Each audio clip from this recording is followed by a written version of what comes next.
take off towards one of the most brutal battlefields in Syria, protected by heavily armed gunships. The Russian army is taking us to the former ISIS stronghold Deir ez-Zor.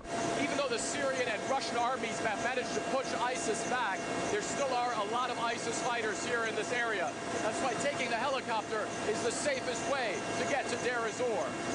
After landing in this dusty desert town close to the Iraqi border, the Russian army takes us to the city center.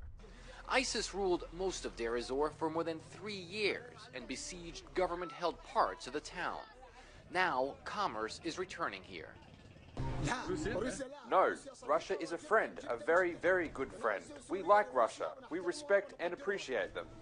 What Russia did for us is so great. Their efforts are too great to describe. The Syrian army and its Russian backers are continuing their offensive against ISIS in southeast Syria, trying to win back the remaining parts of this key town, which remains scarred by the fighting. This area here used to be right on the front line between Syrian government forces and ISIS. And the entire area that you see behind me here, all of these sand berms, just a few days ago, those were ISIS fighting positions.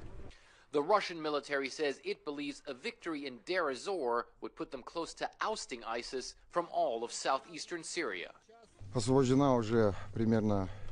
Our forces have already pushed ISIS about 5 to 6 kilometers away from the city on the left side of the Euphrates. But the most important thing is the blockade on the city has been lifted and the people are receiving humanitarian aid. But gains are quickly reversed in the eastern Syrian desert, and Russia warns while the forces they support have been moving forward fast, tough battles still lie ahead. Fred Pleiken, CNN, Deir ez-Zor, Syria.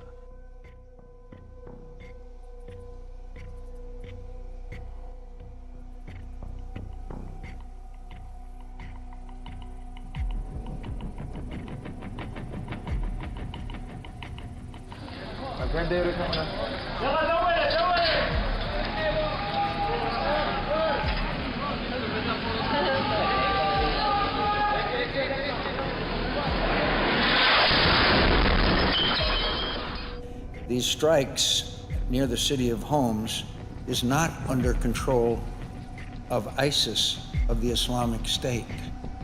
So already we are seeing the true intentions of Vladimir Putin, which is to maintain a strong position in Syria, his foothold in the Middle East, and his propping up of Bashar Assad.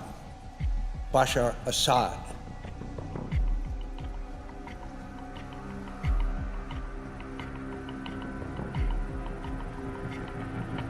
We need to make the Iranians pay a price in Syria. We need to make the Russians pay a price. The other thing I would do... We make them pay the price by killing Russians? Yes. And killing Iranians? Yes.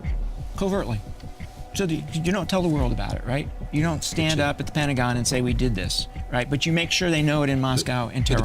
Here's the other thing I want to do. I want to go after those things that Assad sees as his personal power base. Right? I want to scare Assad.